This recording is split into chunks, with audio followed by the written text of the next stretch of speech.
All right. It looks like we are live. Well, hello, everyone, and welcome again to Tea Talks with Total Health. My name is Peter Chavalino. I am Director of Medical Writing and Scientific Content at Total Health. And I just want to start out today with a quick programming note. We are changing things up a little bit this week, and I will be taking the reins from my good friend and colleague Sharon Gill today and tomorrow, as we will be featuring this week two of our contributing faculty at Total Health this week. So today and tomorrow we'll have a slightly more clinical science focus, but of course, in the spirit of Tea Talks, we will be keeping the conversation light and informal and as patient-friendly as possible for all our listeners so that you can be educated and informed. And today we are very pleased to have with us Dr. Mark Lewis, who is joining us from Intermountain Health in Murray, Utah. So welcome, Dr. Lewis. Thank you so much, Peter. It's a joy to be with you and your audience. Well, Dr. Lewis is Director of Gastrointestinal Oncology at Intermountain Health. And this I didn't know until last week. You are also a cancer survivor. Yeah, that's right. And specifically in the GI space, I had a rarer form of pancreatic cancer surgically removed in 2017. Yeah. And that gave me a lot of insight into, risk-benefit analysis, thinking about prognosis, thinking about life expectancy. And, it's one thing to go through medical school, read textbooks, and do residency. Self-diagnose yourself. That's right. Yeah, there was self-diagnosis in there, which definitely walked the line of being a hypochondriac, but I was totally right in the end. And honestly, the embodied experience of being a patient, we'll even discuss this today, I think has really changed my view on trade-offs, and also really sort of sharpened my focus on how do we individualize care, because I know I individualized mine. Yeah. Well, as I said, my colleague, we were talking a little bit before, my colleague Sharon Gill would, I think, much more like to delve into the whole cancer survivor, your experience as a cancer survivor story. But today, I know it's Breast Cancer Awareness Month. I really want to kind of dive into the topic of one of the other big five cancers, which is colorectal cancer. And you were a faculty at one of our recent conferences, the Metro Denver Oncology Nursing Society. First of all, love that conference. I think I did about 4 summaries. Just great, terrific content there. But your talk was specifically focused on colorectal cancer and some of the key developments. And I just love the way you kind of broke down all of these key developments in a very relatable and patient-friendly manner. So I thought we could just kind of dive into some of the aspects of your presentation from that conference. Certainly, and as you mentioned, this is Breast Cancer Awareness Month. One of the things I think we'll talk about is, in the solid tumor space, breast cancer leads the way. It leads the way in a lot of the science. It also leads the way in a lot of awareness on both the clinician and the patient side as to, what tests can and should we be doing on cancer that, again, will allow us to inform personalized care. And I know we'll get into that. Yeah. And, it's good to mention breast cancer because it is such a success story of what is possible. Yes. Because there has been so much education and awareness, with screening. And, you kind of point out in the early part of your talk, just kind of one of the preventable tragedy that you see with a lot of women. And maybe you could just relate that. Certainly. So I think when I use that phrase, and I know it's evocative on purpose, colorectal cancer is a disease where, prevention is not perfect. I think probably the better phrase, the more honest phrase is risk reduction. Yeah. We know that even if we applied screening, which is I think going to be the key word here, if we applied it perfectly, there are still going to be those unfortunate patients who develop cancer, say, before the age of screening, if the screening was going to be triggered by, say, their 45th birthday. We'll get to that too. Mm-hmm. But I would say that in women's health, it has basically been inculcated that women of a certain age start doing mammography to screen for breast cancer, again, this being October, and start having pap smears or even, frankly, even more sophisticated tests to screen for cervical cancer. Yeah. But the analogy I always make is twofold. Number one, those tests, the ones I just mentioned, they find the problem. Let's say they find a suspicious lump in a woman's breast. They don't fix the problem. Obviously, then further tests are necessary both to validate and confirm that and then remove, say, a breast cancer. The beauty of colonoscopy to me, or fecal screening, which we'll also talk about, is number one, everybody has a colon. So this is not just a matter of women's health. This is a non-gendered issue. And Right. number two, colonoscopy in particular, and yes, it's invasive, and yes, I know we're going to talk briefly about PrEP. It actually can do both. It can both identify a problem, and in its best possible incarnation, it can remove a problem, because what we know is most colon cancer starts at the polyp level. And those Yep. polyps, given enough time, degenerate into cancer, which we typically call invasive adenocarcinoma, meaning that if a gastroenterologist clips a polyp out, then they have interrupted what we call the adenoma to carcinoma sequence. They have removed the seeds, if you will, of what was going to be a cancer. And that's what I think makes the test doubly powerful, finding the problem and ideally fixing the problem at the same time. Yeah, and I love that. And I do want to establish for our listeners too, colonoscopy. I know there are these other tests, and we're going to talk about them.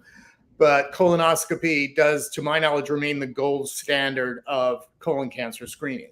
It does. And what's interesting is we even have a hint, actually more than a hint, we have evidence that even looking at the very lowest part of the colon, the sigmoid colon, using a less sort of extensive procedure called flexible sigmoidoscopy, that actually has a survival benefit.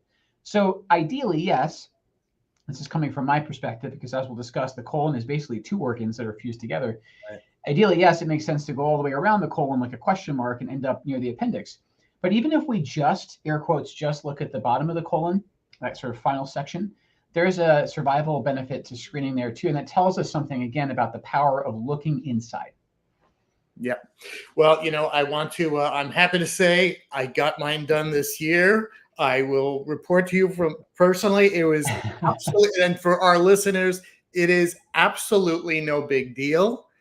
And, I even thought like, I'm going to get a headache from the prep because I got to fast for a day before. Yes.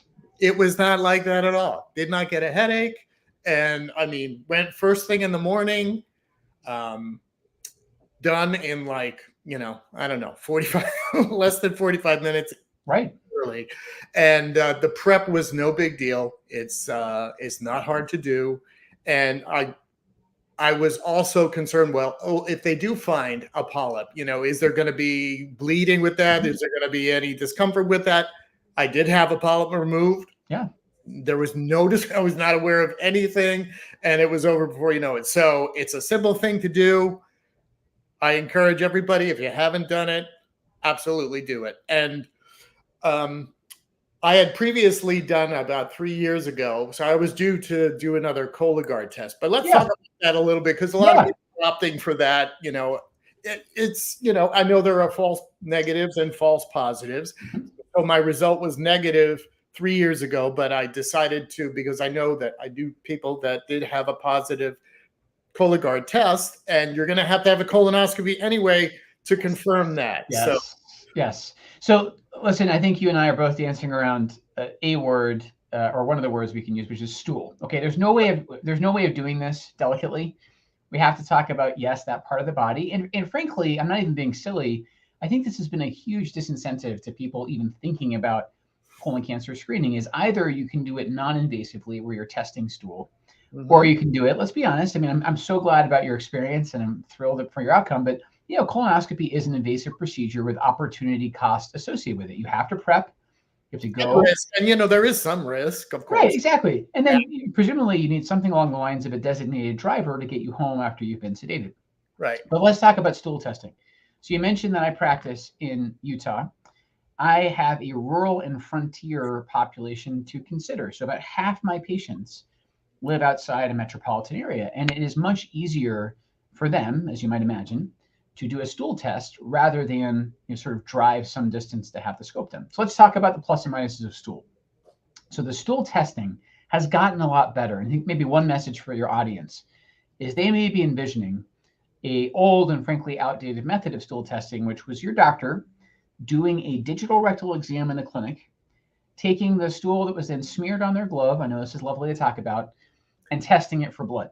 So Yeah, here's like the problem. blood test. Yes, Exactly.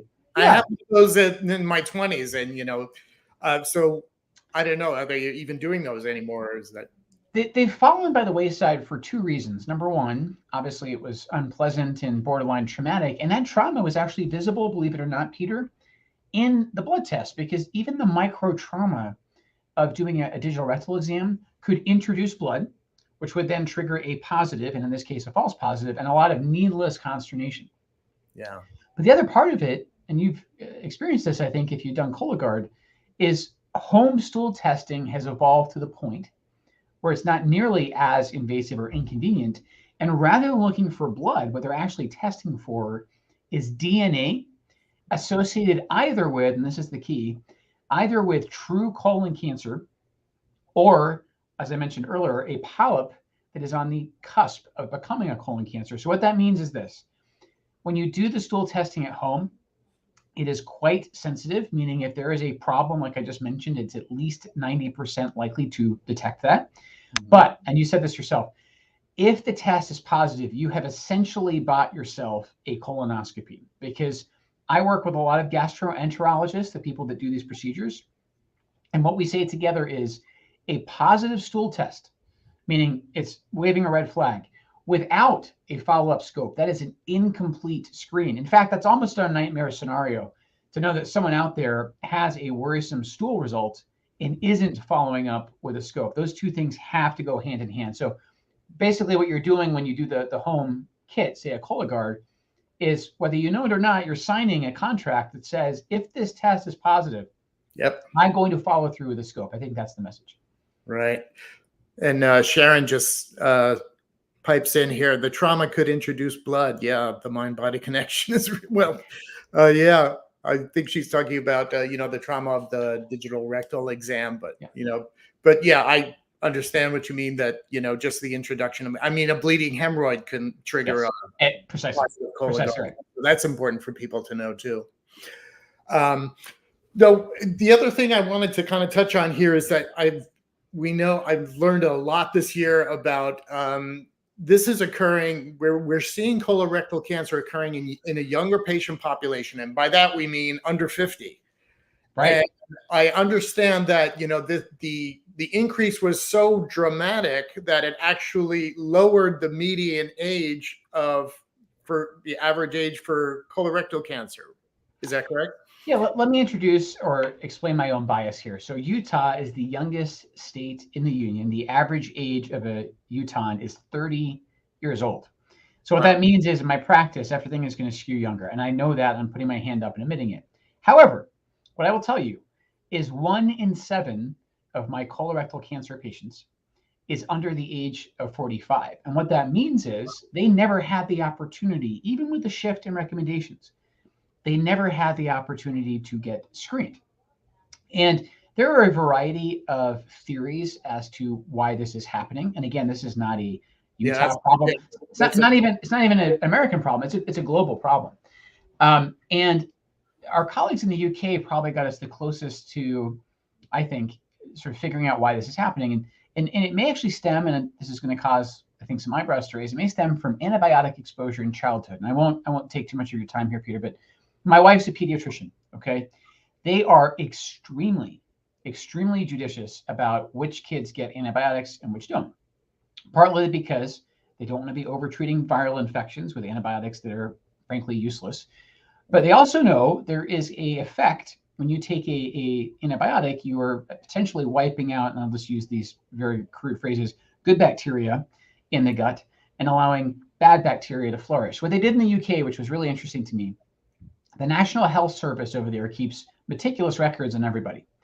And so what they did was the NHS said, okay, for every one patient we have who has young onset colorectal cancer, let's look back and see what was different about them versus their age-matched normal controls, meaning they had records on people the same age who didn't have colorectal cancer. And the biggest difference they could find was how many antibiotics the patients who developed the cancers were exposed to in childhood versus those who didn't. So what I think is happening, at least part of it, is I think in the era of more rampant antibiotic prescriptions, and again, this would have been decades ago, I think we were inadvertently wiping out good gut bacteria, allowing some of the bad actors. One of the species we worried about is called Fusobacterium, allows those to flourish, and given enough time, those bacteria, I think, created an environment, especially in that bottom part of the colon just above the rectum. I think they created an environment that was pro-cancer. And I think that more than anything else is the theory that I think makes sense as to why we're seeing this explosion of young onset colorectal cancer. Yeah, I agree with that. And I think it's so interesting because, I mean, it wasn't so much when I was growing up, but certainly when my son was growing up, it seemed like everybody was using antibiotics for every little thing. And, as a microbiologist, I know it's a viral, it's most likely all these upper respiratory things are viral, but like, just take that Z-Pack and man, you feel better. But I mean, as I said, not so much when I was growing up, but certainly when my son was growing up, the antibiotic use, I think, was just absolutely prolific. So what that ostensibly did is you're changing the microenvironment of the gut. Yes. And we are in our infancy of understanding the microbiome, honestly. If we're very candid with ourselves, we don't even totally get it yet. But I think that's the interplay that's probably leading to this problem. Yep. Oh, okay. So I do want to kind of move along into some of the other great points that you brought up in your presentation. So let's say somebody has been unfortunately diagnosed with colorectal cancer. There are some key parameters that really need to be understood, and I don't know that necessarily everyone who should be tested for certain parameters of their colorectal cancer are being tested. So right. If you could kind of review that a little bit, like what are the key things, the main factors that you've got to know when you're facing a colorectal cancer diagnosis? Certainly. And I'll start by saying, sort of reflect back on the questions I'm asked by almost every single patient without fail. The two I get the most, frankly, and they make perfect sense, are, Doc, what's my stage? What is the stage of my cancer? And closely related to that, how long am I going to live? The latter, of course, being the most important and also perhaps the hardest to answer. But the stage is important because I think what we want to do here is think in concentric circles. I use this analogy with my patients all the time.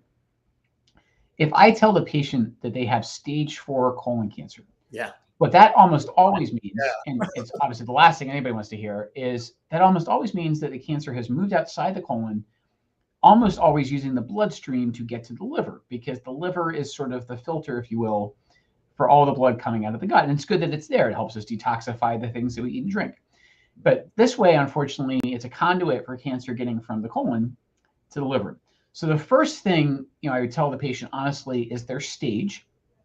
But then one of the things I think I mentioned in my talk, and I know you want me to elaborate on, is not all stage 4 disease is created equal. Right. And one of my teachers in my training said to me, Mark, and this is going to sound like a weird analogy at first, he said, are there too many weeds in the garden? And what he meant by that, specifically in the liver is an incredible organ that can, given the chance, it can regenerate. Literally, you could cut out about 2/3 of the liver. Let's say the cancer is confined to one side, one lobe of the liver. You could cut that side out, and you could reasonably expect the other side to compensate, and even the side that was removed to regrow. So one of the things to think about between patients and oncologists is, okay, if all stage 4 disease is not created equal, do we have patients who are oligometastatic, oligo meaning few? Right. And back to that gardening analogy, what that means is if there's a single area of cancer in the liver that we can see, that is technically stage 4. But that is a much different scenario than a person or a patient whose liver is absolutely riddled with cancer. They have it on both sides of the liver. And frankly, when we diagnose them, they're often on the brink of liver failure because the normal liver just can't compensate anymore. So The first thing I would say is you got to know your stage. But even then, I think you and your doctor have to be very cognizant of the fact that all stage 4 disease is not created equal. Right. Yeah, that's a great point. And I love that you brought that up in your talk because, somebody hears stage 4 disease, they're like overwhelmed. And, they think that, but, we always like to say on T-Talks too, this is not your grandfather's colon cancer, Right. Thank goodness. Yeah. And we understand now that, not all stage 4 is created. And there is some debate now about how to treat oligometastatic disease. And, when there are not so many weeds in the garden. So what are the other critical parameters? I know there's one microsatellite instability status, which is a big word, but what are the main advantages of knowing that? I know this is a big key point as well. Yeah, and so this is where I'm going to reframe it as how this differs from breast cancer and why it shouldn't. So this is my analogy, okay? So breast cancer is remarkable in the sense that every doctor knows 3 biomarkers to be looking at, and every patient also knows the same 3 biomarkers, and those are the receptors on the surface of the breast cancer cell. I don't know any cancer doctor, and frankly, I have never met a single breast cancer patient who didn't know their ER, PR, and HER2 status. So those are receptors, estrogen and progesterone, and then HER2. And because that is the lowest common denominator, the minimum amount of information that we need to on breast cancer, I would apply the same rubric to colon cancer. And we are way behind, Peter. So let me address what you said. So yeah, it's a mouthful. Microsatellite instability is a technical term. It has to do with the variation of the lengths of certain DNA sequences in our genomes. But here's the thing. Probably on the order of 1 in 5 patients with metastatic colon cancer, maybe that many, has microsatellite instability driving at least some of their cancer. And why that sounds like such a bad thing, oh my gosh, like the DNA is varying in length, it's actually an incredible opportunity. Because one of the biggest trials, one of the biggest studies in the last decade that has changed my practice and changed the lives of my patients, and you and I were talking about this earlier, is a study called Keynote 177. Now, it's impossible to continue this talk without starting to get into the alphabet soup of oncology. And so Keynote is this huge umbrella effort by a drug company, Merck, to show that one of their drugs, pembrolizumab or Keytruda, where the key comes from, can work in a variety of settings. But what was really remarkable about Keynote 177 is they took patients with metastatic colon cancer who had had no treatment. They were completely naive to any treatment.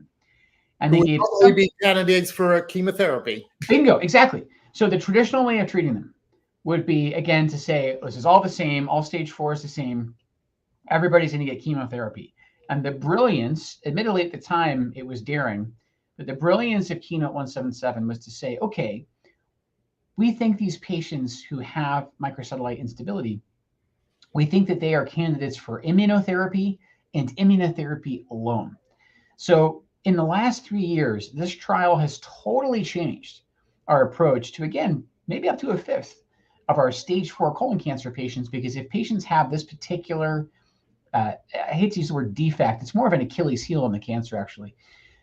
They can be treated with immunotherapy, and I may not need to give them a drop of chemo.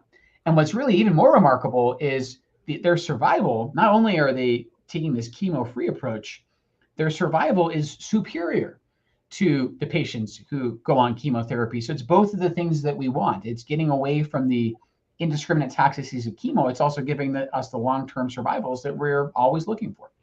Yeah, and I just want to elaborate too. Immunotherapy has been a big groundbreaking treatment for a lot of different cancers, but the benefit there is, immunotherapy, I like to say, it kind of takes the brakes off the immune system so that your own immune system can fight your cancer better. And one of the huge advantages of that, obviously it has side effects of its own, but the side effects are far less than chemotherapy. So if you can avoid any chemotherapy with metastatic colorectal, that's a huge advance. And, that's something that you absolutely want to know. Do you have this, if you're presenting with metastatic colorectal, do you have this change that could allow you to potentially avoid chemotherapy in the first place? And frankly, Peter, just to kind of really show how mind-blowing this is, if you had told me at the start of my oncology career, which was 2009, if you had told me, Mark, you're going to be able to treat people with stage 4 colon cancer, and you're going to treat them effectively, you're actually going to cure some of them, and you're not going to use a drop of chemo, I would not have believed you. That would have sounded to me like science fiction. And here we are. And that has been reality for at least the last 3 years, which is really incredible. But the key behind your question is, unless you test for microsatellite instability, which unfortunately we are not doing in everybody, you're going to miss this opportunity. And that's such a difference from breast cancer. In breast cancer, we always know the 3 receptors. In colon cancer, we have to make it the standard that we know microsatellite status in every single patient with metastatic colon or rectal cancer. We're not there yet. We're probably about 2/3 of the way there. That's shameful, because that means there's 1/3 of the patients that are probably missing the chance to even be considered for these drugs. So I mean, even at your own center, I mean, are these aspects regularly being tested for? I mean, and you said you have a lot of rural, it's a very rural community. Mm-hmm. I mean, what about like underserved populations or patients that don't have insurance? I mean, are these things that are routinely being tested for, or are we not doing a good enough job there yet? Well, I'm happy to say I can speak to my own institution, then I can speak to the national landscape. So at my own institution, we've made it reflexive. What that means is the moment we get a tissue diagnosis of colon cancer, we automatically test for microsatellite instability for the exact reasons you and I just discussed. That is not the case nationally. When you look nationally, and specifically when you look into rural areas, which are underserved for the reasons you mentioned, even beyond geography, we are only successful 2/3 of the time.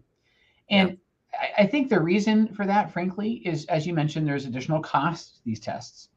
But it's almost like a lost leader. Yes, it costs more money to test this upfront, and it certainly costs more money to test it upfront in everybody. But there's 2 parts to it. Number one, it is so much easier to have to opt out of something than it is to opt in. What I mean by that is, by making this the standard, the oncologist would actually have to go an additional step that they don't need to cancel this test. It's much easier for everybody if it just happens, as a standard practice. But the other part is, think about the savings, the literal and figurative savings. If I learned, this happened literally to me 3 years ago. I was right on the cusp of starting someone with stage 4 colon cancer on chemo. And the day before we were due to begin, I got back this result, just like we're talking about, that said that they were microsatellite instability high. And I thought, oh my goodness. They don't have that. Exactly. So what did I save them? I saved them the cost of chemo, the dollars and cents cost. I also saved them the cost in terms of toxicity. That person is in a durable remission. Once they get to 5 years with no cancer and they're already 3 years in, we're going to use the word cure with that person. Yeah. So I think that, yes, healthcare systems need to literally buy in up front, but the advantages are absolutely enormous. And even even if they do recur, I mean, you have that many more treatment options down the line that you can extend life that much more. So correct. There's a finite amount of chemo you can reasonably and tolerably give to anybody. And so you're right. One of the things you're doing, kind of playing the chess match for later moves, is you're saving more in reserve should you even need it. Exactly. That's a great point. Another really interesting aspect is this is kind of a new finding. It was the whole sidedness issue of your colorectal. I just find that fascinating. And so I wonder if you could just kind of elaborate on that a little bit.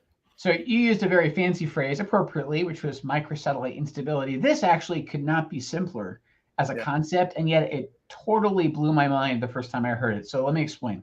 So the colon, we always talk about the colon like it's one continuous tube, which it is, but it's actually, what my argument, and I said this in my talk, Peter, my argument is it's actually 2 organs that fuse together like 2 segments of a pipe.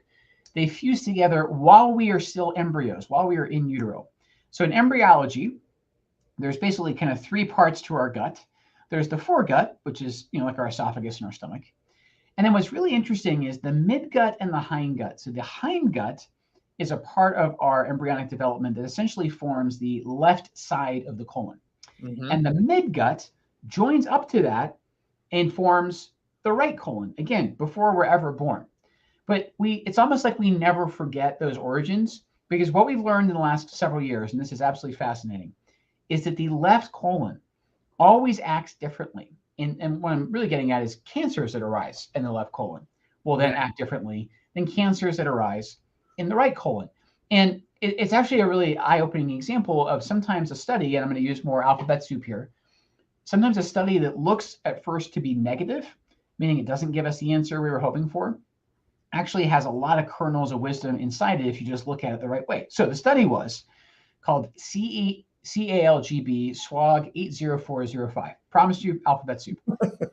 and the way the study worked was really smart. It said, okay, we're going to take chemotherapy and we're going to give it to all these patients with metastatic colon cancer. And what we're trying to figure out is there a difference in the drugs that we add onto the chemo? So one of the drugs was Avastin, which is an antibody against certain blood vessels. And the other drug was called Erbitux, and it's an antibody against receptors, again, on the surface of the cancer, also on the surface of the skin. Anyway, at first blush, the study looked totally negative. When you looked at the curves of those two approaches, they overlapped perfectly. And a very smart oncologist in San Francisco said, well, hold on a second. What if there is a difference if we look at this based on the left and the right side of the colon? And the difference was enormous. So those curves that went from perfectly overlapping diverged tremendously.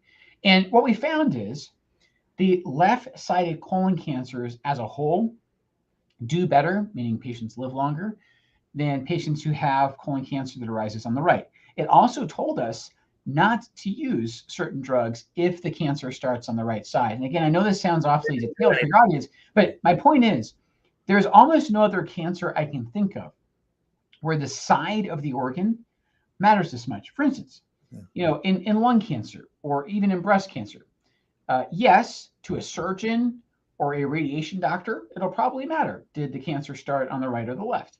But to a medical oncologist, it has seldom mattered what side of an organ the cancer is coming from. And now it matters not just that we know microsatellite instability, which is very important, but even in the stage 4 setting, even once, quote, the cat's out of the bag, you still have to know and remember what side of the colon did it come from. So just to be clear, so you're talking about which side of the colon did the primary tumor start? Yes, sir. That's exactly right. Regardless of where it went next. Right. Where does the primary tumor start?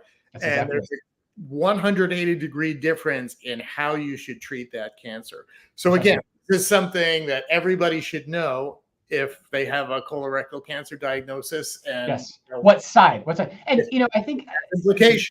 Yeah, exactly. Location, location, location. And it's one of those concepts that when I first heard it, Peter, it was almost it seemed too simple. And yet, like many great ideas, once it's revealed to you, you realize just how elegant it is. And I think the reason I want to emphasize it in our conversation today is I see it forgotten all the time. Because again, in most cancers, not to sound glib, but once that cancer leaves and metastasizes, it's usually a lot more about where it went, like you were just saying, than where it started. And here it actually matters a lot to remember both. Yes, it's in the liver and we got to treat that. But gosh, which side of the colon did it come from? You got to remember that. That's great. Super interesting as well. Yeah. I know we're already at 2:30 here, but if you have a little bit more time, I would like to touch on one more topic. Of course. I'm so enjoying this conversation. And that is circulating tumor DNA. I mean, maybe some of our listeners have heard about this. If you've had a cancer diagnosis, this is something that has implications for what we call adjuvant therapy, right? Yes. I know you refer to it in your talk as adjuvant therapy is one of the hardest sells in oncology because it's like, okay, you've taken out my cancer. The surgeon says they got it all. The margins are clean. What we call the surgical margins are all clean, but we still have to give you this therapy. Right. Some of the cancer cells might have escaped and they might grow back another day. So enter now this relatively new technology, which, is still in its infancy, how we're going to apply it in practice, but maybe just give us a quick primer on ctDNA and what its potential for further revolutionizing, colorectal cancer treatment. So not for the first time, even in our short chat, I'm again thinking back to when I was first learning oncology. And when I was taught the principle of adjuvant therapy, I thought, A, how does this scientifically make sense? And B, how does it ethically make sense? How can I give chemotherapy to someone if I don't have proof that they still even have cancer? And you said it yourself, that the surgeon, usually very well intentioned and trying to reassure the patient, would often use a phrase like you just invoked. We got it all. Yeah. In that case, why on earth would you go and see a medical oncologist? And even more so, why would you agree to let that person put chemo inside of you? So what we're going to use as a test case is stage 3 colon cancer. What stage 3 colon cancer means is on the sort of in transit, if you will, from the colon to the liver, what's in between, thankfully, are lymph nodes. Lymph nodes protect patients. However, if at the time of surgery, we remove a colon cancer and we sample those lymph nodes, if we find cancer in even a single lymph node, Now that patient has stage 3 colon cancer. And we have been offering, as a standard of practice for years now, decades, we've been offering those patients additional chemotherapy as something of an insurance policy. And we did it, and I know you saw me invoke the trolley problem of ethics in Yes, my I love talk. that. I love that Oh, analogy. thank you. They We can see did it. that in they can see that in your presentation, which we'll have a link to. But, Oh, perfect. Yeah. So the concept of the oncologist has to make the decision, if I want to save these 5 people, I may have to harm this one person. yes, exactly. And that's the part that, as a budding doctor and someone that was really close to my teaching about ethics, I thought, gosh, first do no harm. How can I justify giving chemotherapy to someone who doesn't need it? And the answer is what you just said. We know, or we knew at least, we knew that we were over treating some people because we feared under treating more of them. And finally, to get back to your actual question about ctDNA, ctDNA stands for circulating tumor DNA. So cancer cells, as part of their normal life cycle, especially as they're dying, shed their contents in a manner that we can detect into the patient's bloodstream. And what's come of age in just the last few years, actually, is tests that can look for that on an individual level. So look for that patient's cancer in their bloodstream, and just as importantly, turn that result around in a matter of weeks so that we can actually act upon it. Right. So what was so eye-opening. We're talking about a simple blood test that can detect a potential recurrence even before imaging and without having to image the patient. It's a simple blood test. Yes. But it has implications, as you were. It has huge implications. And I think what's really eye-opening to me, Peter, is not just the implication of, oh my gosh, there is a signal, this person absolutely needs chemo, but the opposite is this person doesn't have a signal, and shouldn't we be so heavy-handed as to give them the adjuvant chemo you mentioned? So frankly, our colleagues in Japan are ahead of us here because they did a massive trial called Circulate Japan. And again, a clever name because in the name is this nod towards circulating tumor DNA. And what they found, which was very provocative, and again, America is not quite ready for this yet for a variety of reasons, including we haven't proven it in our population. There's also legal implications for withholding chemo from someone who might need it. But regardless, what our Japanese colleagues found is that the patients who, after cancer surgery, specifically now we're talking about actually the higher risk stage 2 setting, but regardless, if they had a negative ctDNA signal, I mean, we couldn't find any other cancer in their bloodstream, and they didn't receive adjuvant chemotherapy, they did just as well as the patients who did. And that stands to reason, right? If there's no cancer there, of course the chemo is not playing a role. Like ctDNA, it's kind of like a footprint of the cancer. It's a way to detect it before it is even developed yet. Exactly. And so I found that really eye-opening. And again, there is actually a study in progress in the United States that we're going to try to validate this approach in America. And once that trial matures, and if it's a big if it recapitulates the findings from Circulate Japan, it's going to be a game changer. And I don't use that term lightly because, again, it'll allow us to say, oh my gosh, this patient sitting in front of me with a negative ctDNA signal, they don't need chemo. And just like the patient who earlier was spared chemo because they could get immunotherapy, this is even better because this person is being spared any systemic treatment whatsoever after surgery. We can just watch them. And that's a really incredible time for the patient. And it's an incredible time for me to be in practice as all this evolves. We're still learning how to use it. Yeah. But I think it's a huge step in the right direction. Just review for our listeners. You're saying that a stage 3 patient who otherwise would with positive lymph nodes, who otherwise would normally get chemotherapy and might not need chemotherapy, if they have a negative ctDNA test after their surgery, they can avoid chemotherapy safely, never have to take that risk, and do just as well as people who got chemotherapy. That's what we're hoping to find. Now, again, the early signal from across the Pacific is that is what we will find. But it's interesting, as great as it sounds to save people from chemotherapy and all of its well-known harms, some of us are nervous that unless this technology is perfectly sensitive, meaning it can actually pick up every last cancer cell. Yep. Then if we just omit chemotherapy, then we are actually under treating some. So watch this space, but it's a very, very exciting development. Yep. Yep. Well, and the other thing I just want to bring up in our last couple of minutes here is the converse.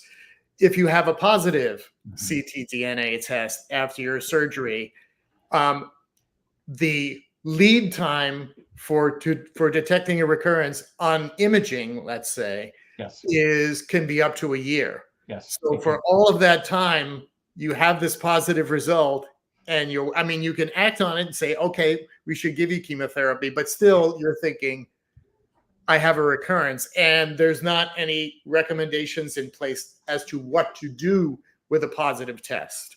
Yeah, I think with any new technology, you have to be very honest and say, well, what is the downside? And I actually think the biggest downside here is it's not just physical, it's psychological. If I told you right now, Peter, that I could detect cancer in your body, but I couldn't tell you exactly where it was, that's a very unnerving thing to say to someone, to say the least. And it's also a bell that you can't unring. So I think we are so used to, okay, I'm going to tell this patient they have cancer and I'm going to show them on a scan where it is. I mean, that makes sense to me, but you can't do it, as you already said, you can't do it in everybody. And it's because the ctDNA is at such a low level, it can literally detect cancer below the resolution of many of our scans. And so what we're still trying to figure out also is the exact scenario you laid out. What do you do if you have a positive signal and you can't see anything on scan? Well, remember, scans are seeing things down to the order of millimeters. We always use metric in medicine. But that's billions of cells already. Exactly. That's a lot of cells. So the honest answer is almost all the time, like 97% of the time, if you have a positive ctDNA signal, eventually we're going to be able to see something on scan, assuming we haven't intervened in the meantime, if we just let things take their course. And if you think about it, this is actually what's been happening for years before we had such sensitive technology. Like, we knew patients had recurrences. That's why we followed them. What was actually happening, what we couldn't see at the time, is someone would come in, they would get scanned. Someone like me with a tiny bit of false confidence would say, oh, your scans look great, there's no cancer. And I would bring them back and say 3 or 6 months. But if that person was recurring at the next visit, what that probably meant in hindsight is there were tiny, tiny microscopic seeds that we couldn't see. So yes, the new technology is wonderful, but we have to be a little bit careful what we wish for, because what we can see now, which we were never able to see before, is cells in that weird gap, that liminal space between there being no cancer at all and there being some cancer, but just not enough that it's showing up on a scan. And that's a tough place for patients to navigate. The big question is, what do you do with that information? Well, I'll tell you what I do is I absolutely tighten up the interval between scans. So that's one thing. But to be honest with you, because 97 times out of 100, because if I don't do something, it is going to lead to cancer growth. And to state the obvious, it's easier to kill a few cancer cells than a lot. Typically, that does trigger some form of treatment. And that's my judgment call. And it's not one that all my colleagues would necessarily follow here in 2023. But again, it's both an exciting and a daunting time to practice, because this evidence is sort of coming at us fast and furious about what to do. And you just have to be honest with your patient and say, listen, this is a time of great uncertainty. I'm going to use all the tools at my disposal, and I'm going to treat you in, I think the right word is probably the most personalized way possible. Because what we were doing before, giving chemo to every stage 3 patient, that was one size fits all. And you and I just acknowledged that was hurting some people who never needed chemo. This new way, I think, is getting us closer to discriminating who exactly needs chemo. Well, it's like I'm really glad that we kind of touched on. We had a lot of information to cover here, but I think we did touch on some of these really key points and really key developments in colorectal cancer that I think patients at least need to know about, because then they can have these kind of conversations with their clinician, and you can get into kind of that shared decision-making process we hope to achieve. So patients can understand their cancer better. And I really appreciate your spending a lot of time with us today and taking your time out of what is, I'm sure, is a very busy clinical schedule. I will just leave you with one more, our last word before we wrap up here. we like to give the guest the opportunity of like the kind of the final word. The show is called T Talks, which our founder Sarah modeled after the T cells, which are our cancer-fighting cells. So we like to leave our listeners uplifted, so our T cells are stimulated and fighting cancer. So what is it, what is it about the field that you're encouraged by? What are you looking forward to? I know there's so many developments right now, but we'll leave it to you for the last word. Well, thank you for that opportunity. I will share with your listeners, I have never had more hope. And what's fascinating to me is if I practiced exactly the way I was trained. So my oncology fellowship, my formal training ended in 2012. So I've been out practicing independently, making my own judgments for over a decade. If I practiced the way I was taught just a little bit over 10 years ago, it would now be malpractice. And that sounds like such a weird statement, but it's because the field has evolved by leaps and bounds, not just in that time span, but just in the last couple of years. And what I want people to know is the pace of progress is accelerating, and that's making things better for patients all the time. It is, if we're being very honest, introducing some new questions and some new challenges. But when you sum everything up, I would so much rather be practicing as an informed oncologist in 2023 than as a freshly minted trainee coming out of fellowship in 2012. The difference for my patients just in that relatively short period of time is absolutely enormous. I can see it, and I hope they can feel it. Well, that's a great note to add on. And I think too, what we're trying to do at Total Health here is to educate the patients a little bit better about, so they can understand too, because there is so much information out there to keep track of. But we appreciate so much you're going over all of this today, and thank you so much for joining us. Thanks everybody in the feed. I know there were some questions that we kind of went through a lot of information here, but thanks everybody for participating, and we'll answer those questions for you. But Dr. Lewis, thanks again for being with us today, and just hang on with me after I end the stream, and we'll go back to the green room. Just want to follow up with you on a couple of things. And for everyone else, thank you for listening, and thanks for tuning in today. And we'll be back again tomorrow with another faculty spotlight. So we'll see you next time on T Talks. Thanks you again, Dr. Lewis. Bye now.